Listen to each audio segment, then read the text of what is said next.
अस्सलाम वालेकुम students, welcome to our channel educational hub. Class 9th की न्यू बुक फेडरल बोर्ड की तरफ से जो सजेस्ट की गई है नेशनल बुक फाउंडेशन की एनबीएफ की, उसके यूनिट 11 की हम रीडिंग कर रहे थे, जो कि अच्छा खासा लेंथी है और इनफैक्ट एक नावल का स्टार्टिंग पोर्शन है जो वहाँ से निकाला गया। इसकी हमने कुछ रीडिंग कर ली थी पेज 141 के फर्स्ट पैराग्राफ तक, जहाँ पे ये पेन रखा हुआ है, और उससे आगे आज हम रीडिंग स्टार्ट करेंगे। ठीक है, तो रीडिंग भी और ट्रांसलेशन भी पहले ये कर लेंगे, उसके बाद इंशाल्लाह हम इसकी एक्सरसाइज की तरफ आएंगे। ठीक है, तो चलें स्टार्ट करते हैं। He told himself once more.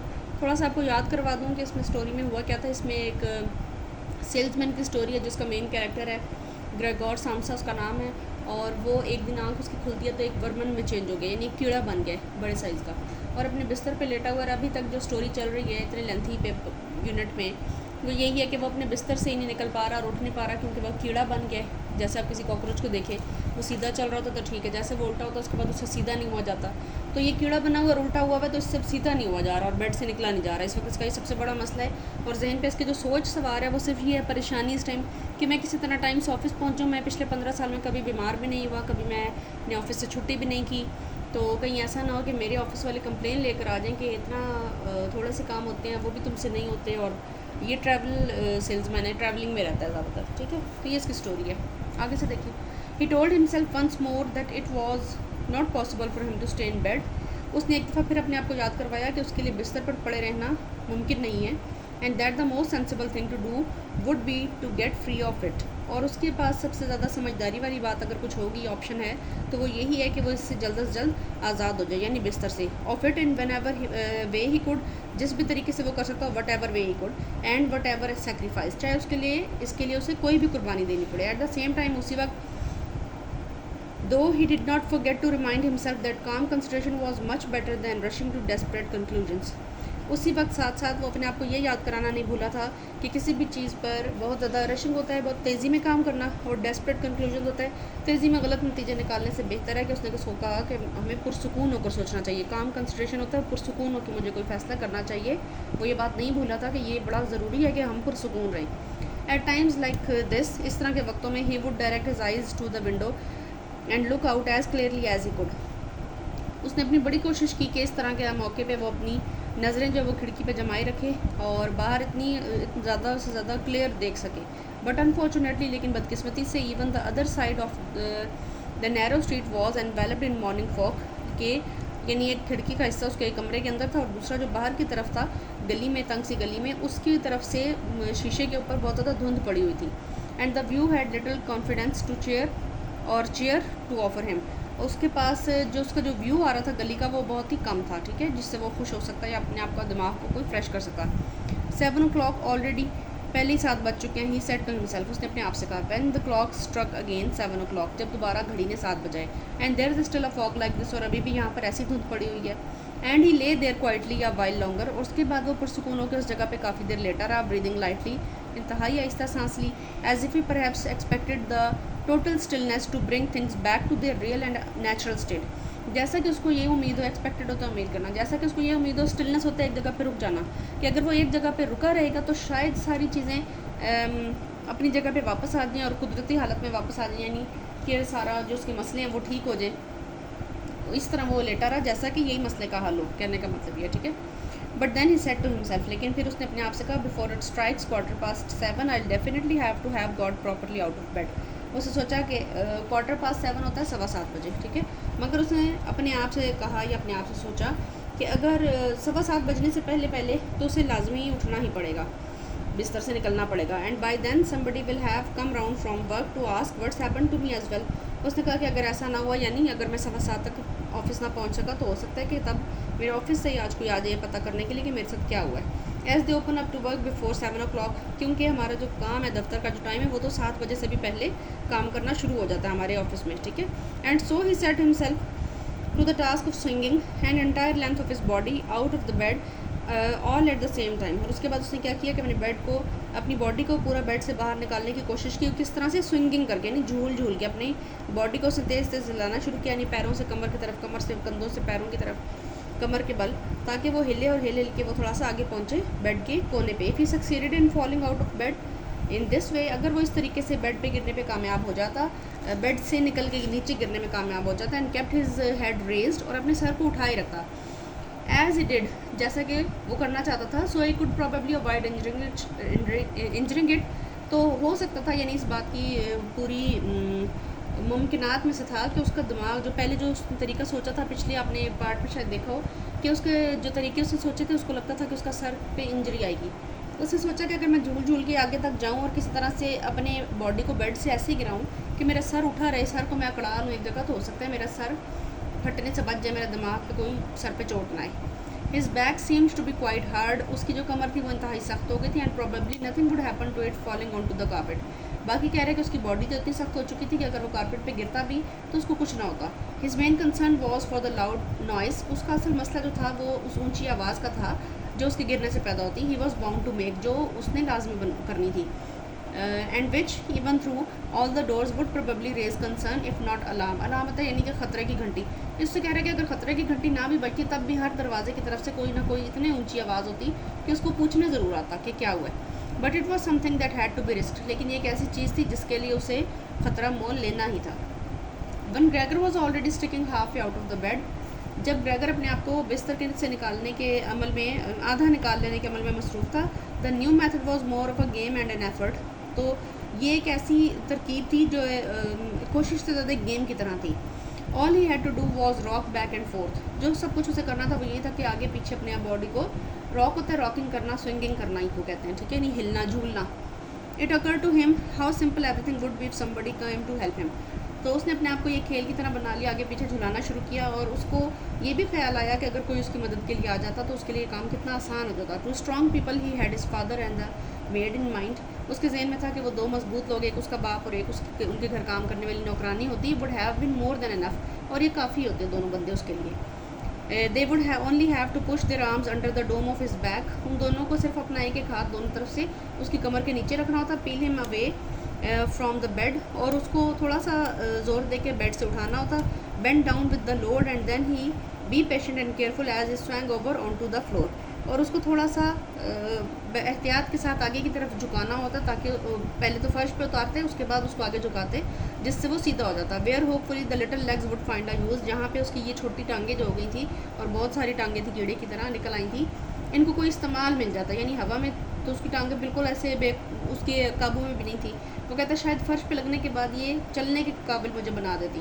Should he really call for help, तो उसे सोचा क्या उसे किसी को मदद के लिए बुलाना चाहिए। Even apart from the fact, इस हकीकत के पेश नज़र या इस हकीकत से सरफ नज़र that all the doors were locked, के तमाम दरवाजे अंदर से लॉक्ड हैं। Despite all the difficulty he was in, तमाम उस परेशानी के बावजूद जिसके अंदर वो था, he could not suppress a smile at this that, वो इस सोच पर मुस्कुराए बगैर न रह सका। किस सोच पे, यानी कि दरवाजे तो अंदर से बंद हैं, लेकिन वो फिर भी चाहता था कि क्या सोचा उसने एक दफ़ा कि क्या मुझे किसी को आवाज़ देनी चाहिए, लेकिन जब ये याद आया कि सब तरफ से दरवाजे तो अंदर से बंद है, वो आवाज़ दे भी देगा तो कोई फ़ायदा नहीं है, तो इस सोच पर अपनी वो मुस्कुराया। After a while he had already moved so far across that it would have been hard for him to keep his balance if he rocked too hard. क्या हुआ, जब कुछ देर गुजर गई तो वो पहले ही इतना आगे बढ़ चुका था कि अगर वो बहुत ज़्यादा ज़ोर से हिलता तो उसके लिए अपना तवाज़ुन बरकरार रखना मुश्किल हो जाता।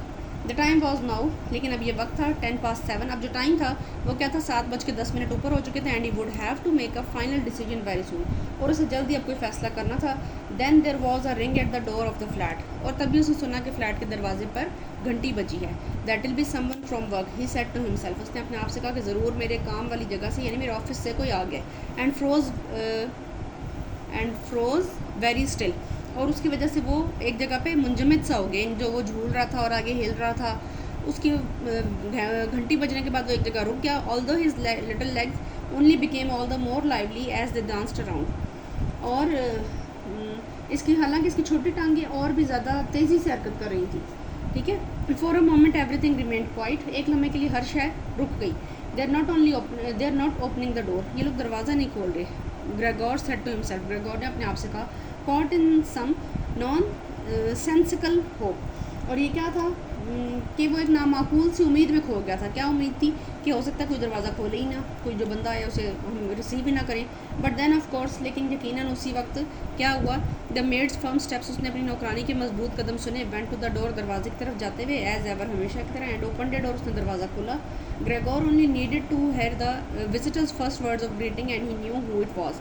ग्रेगर को सिर्फ उस वक्त उस बंदे के शुरू के कोई अल्फाज ग्रीटिंग वर्ड सुनने थे, नहीं जो भी आया था वो उसकी आवाज़ सुनना चाह रहा था ताकि उसको ये तसल्ली हो जाए कि कौन आया। द चीफ क्लर्क हिमसेल्फ, क्या मैनेजर खुद आया है? Why did Gregor have to be the only one condemned to work for a company where they immediately became highly suspicious at the slightest shortcoming. वो कह रहे हैं कि मुझे ही किसी ऐसी जगह पे क्या मतलब कंपनी में क्या मैं सिर्फ अकेला ही काम चोर रह गया हूँ कि अगर कोई मामूली सी भी गलती हो जाए तो सब मेरी तरफ ही देखें, उस गलती के वजह मुझे ही बताएं कि मैं ही हूँ। Were all employees every one of them, क्या कहते हैं, सारे के सारे जो काम वाले हैं, जितने भी एम्प्लॉयज़ हैं, वो सारे के सारे के लॉट्स, LOUTS लॉट्स कहते हैं बेपरवाह को। क्या वो सारे बेपरवाह हैं? एक मैं ही जिम्मेदार रह गया हूँ जिसने हर चीज़ की जिम्मेदारी उठानी है। Was there not one of them who was faithful and devoted, क्या उनमें से कोई एक भी ऐसा नहीं है जो लगन से काम करता हो या वफादार हो। Who would go so mad with pangs of conscience that he couldn't get out of the bed if he didn't spend at least a couple of hours in the morning on company business। और वो कह रहा है कि क्या ज़मीर कोई और ऐसा था जो इतना ज़मीर के अपनी ज़मीर की आवाज़ पे इतना परेशान हो जाता कि अगर वो कोई और एम्प्लॉय अगर बिस्तर से मेरी तरह ना उठ सकता और कंपनी पे थोड़ा टाइम लेट आता तो क्या जितना मैं इस वक्त अपने ज़मीर के हाथों शर्मिंदा हूँ, क्या वो भी इतने ही शर्मिंदा होते? और was it really not enough to let one of the trainees make inquiries, और क्या ये इतना काफ़ी नहीं है कि वो हो सकता है मेरे लिए किसी ट्रेनी को भेज दें इंक्वायरी करने के लिए। Assuming inquiries were even necessary, और ये समझ रहा था कि इंक्वायरी भी इस मामले की इंतहाई ज़रूरी थी। Did the chief clerk have to come himself, कह रहे ये इतनी ज़रूरी थी कि ट्रेनी के बजाय चीफ क्लर्क को या मैनेजर को खुद आना पड़े। And did they have to show the whole innocent family that this was so suspicious, और क्या मेरी मासूम ख़ानदान को ये दिखाना बहुत ज़रूरी था कि सारा कुछ जो है ये बड़ा ही मशकूक है। That only the chief clerk could be trusted to have the wisdom of investigated, कि हमारे पास मतलब ये इतना ज़्यादा शक्की मामला मेरी फैमिली के सामने इस तरह से बना देते कि वो समझते कि इतना बड़ा कोई मसला हो गया कि उसको हल करने के लिए या उसकी इंक्वायरी के लिए, तफ्तीश के लिए सिर्फ मैनेजर को खुद ही आना पड़ा। And more because these thoughts had made him upset than through any proper decision, और इसकी वजह से इस परेशान कुन कैफियत की वजह ने ग्रेगोर को बहुत ज़्यादा अपने मंसूबे के हवाले से आर या पार के फैसला कुन लम्हे में पहुंचा दिया। संग himself with all his force out of the bed, उसने अपने आप को एक दफ़ा फिर ज़ोर से झुलाया बेड से बाहर निकालने के लिए। देयर वॉज अ लाउड थम, एक इंतहाई ऊंची सी आवाज़ आई, और but it wasn't really a loud nice, लेकिन ये बहुत ज़्यादा ऊंची नहीं थी। His fall was soft and a little by the carpet होने की वजह से उसके जो गिरने की आवाज़ थी वो ज़रा मध्यम पड़ गई। And Gregor's back was also more elastic than he had thought, और साथ ही उसकी कमर जो है क्योंकि एक वो कीड़ा बन गया था तो बड़ी लचकदार हुई हुई थी। Which made the sound muffled and not too noticeable, जिसने आवाज़ का असर जो है वो थोड़ा कम कर दिया या आवाज़ को दबा दिया। मफल्ड होता है दबा देना, कम कर देना, छुपा देना किसी चीज़ में, ठीक है, उसको थोड़ा कम कर दिया। एंड नॉट टू नोटिसेबल, और इस वजह से उसको किसी ने ज़्यादा नोटिस नहीं किया। He had not held his head carefully enough, और उसने अपने सर को काफ़ी एहतियात से नहीं पकड़ा था, मतलब जल्दी में जब उसने काम किया तो वो भूल गया कि उसका प्लान क्या था कि अपने सर को ऊंचा रखना है। And hit it as he fell, और जैसे ही वो गिरा तो उसके सर पे भी चोट लगी। एनॉयड एंड इन पेन, गुस्से की कैफियत में, इस तरह की कैफियत में और दर्द में, he turned it and rubbed it against the carpet, उसने क्या किया कि उसने अपने सर को घुमाया और उसने उसको कारपेट के साथ दिया। अगेंस्ट द कारपेट का मतलब है कि कारपेट से ही उसने ज़रा सा उसको रगड़ा।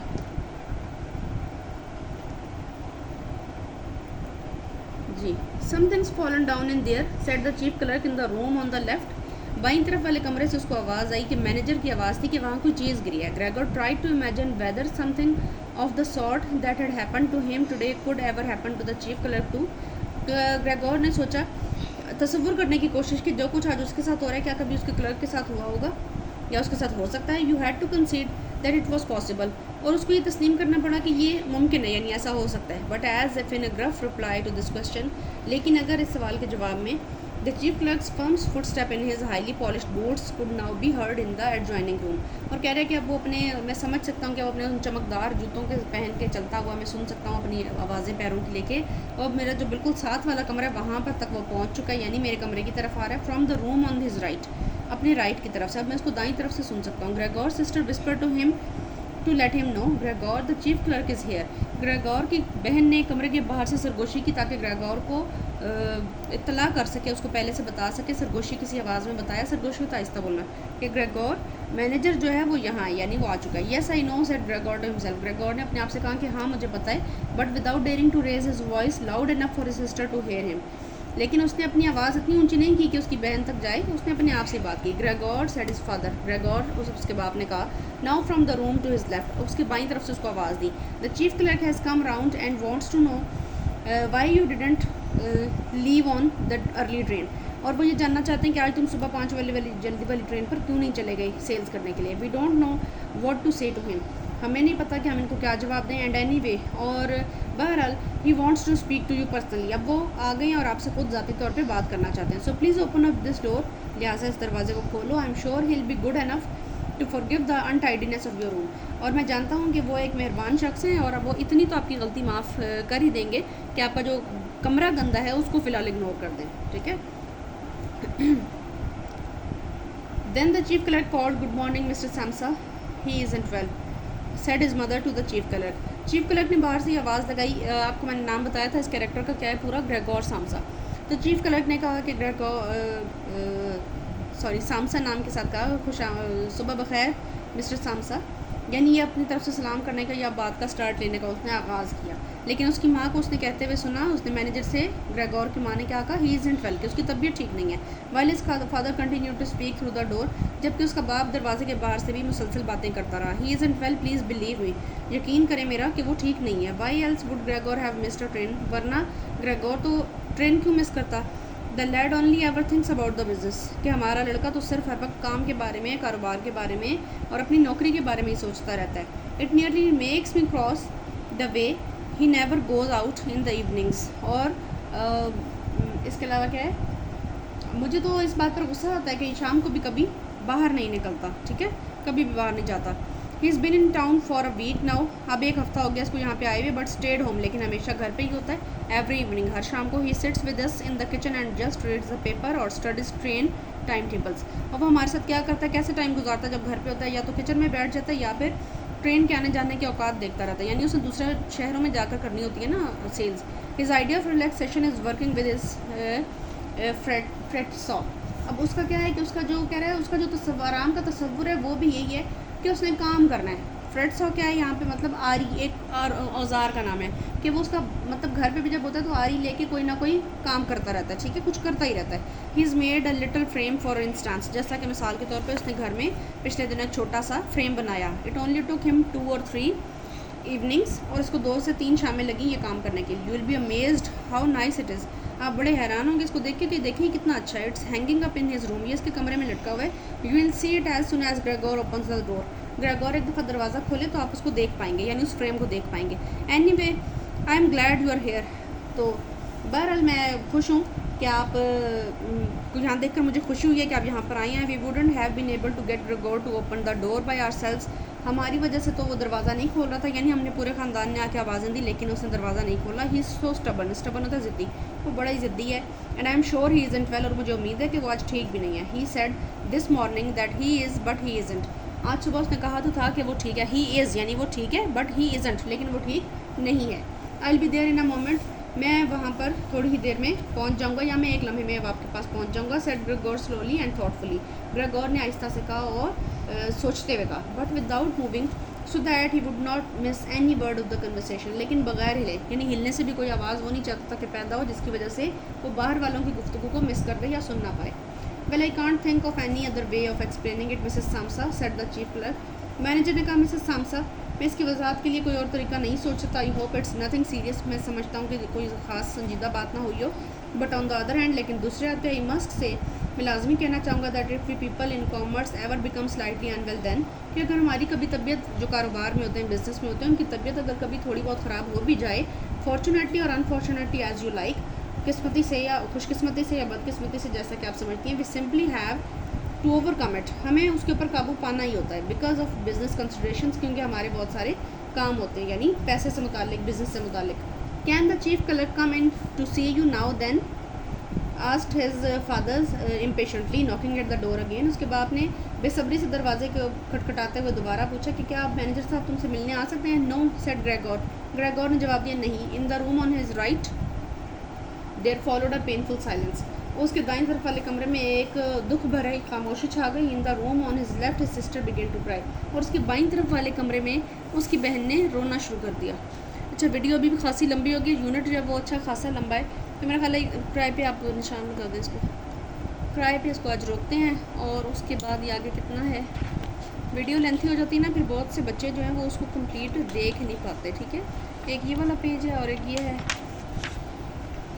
लेकिन फिर भी काफ़ी और लेंथी हो जाएगी, आधे घंटे की बन जाएगी। तो फिर नेक्स्ट वीडियो में इंशाल्लाह कोशिश करेंगे कि कल इस वीडियो को भी अपलोड कर दें। और काइंडली चैनल को सब्सक्राइब करें, लाइक करें और वीडियो पूरी देख लें एक दफ़ा। और वीडियो को जब आप लोग देखते हैं, वीडियो पर व्यूज़ हैं, कुछ वीडियोज़ के ऊपर 4500 5000 तक व्यूज़ हैं, लेकिन लाइक्स कितने हैं? 10 20 30। ठीक है, तो प्लीज़ एक लाइक दे दिया करें। तो thank you so much, take care, अल्लाह हाफिज़, मिलते हैं नेक्स्ट वीडियो में।